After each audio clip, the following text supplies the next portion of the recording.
Le magazine Voici révèle dans son édition du 14 octobre 2022 des photographies de Christian Quesada, prises alors qu'il se trouvait aux côtés de policiers à la maison d'arrêt de Perpignan.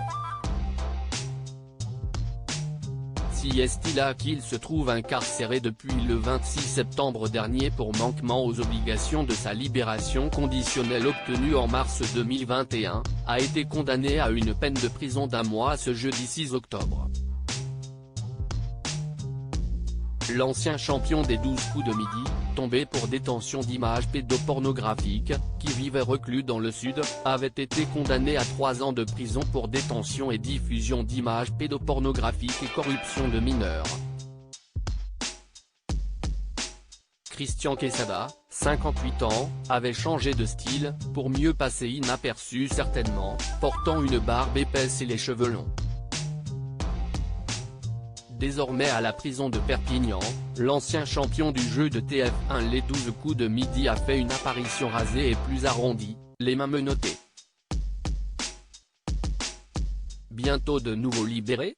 Alors qu'il était en liberté conditionnelle dans les Pyrénées-Orientales où il réside désormais, Christian Quesada a été une nouvelle fois emprisonné le 27 septembre, car il n'est pas actif dans la recherche d'un travail, a précisé à la AFP le procureur de la République de Perpignan, Jean-David Cavaillé.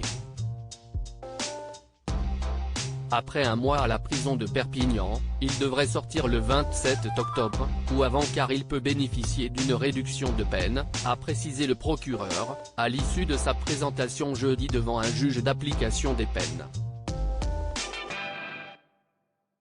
Christian Quesada avait été écroué le 27 mars 2019 après que des centaines d'images et vidéos de mineurs subissant des viols et agressions sexuelles, qu'il échangeait avec d'autres internautes, ont été retrouvées sur ses ordinateurs.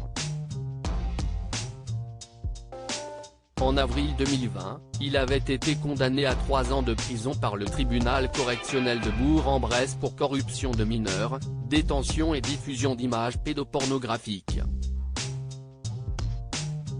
En mars 2021, il avait été libéré, bénéficiant d'une remise de peine, et devait respecter les obligations de son suivi socio-judiciaire.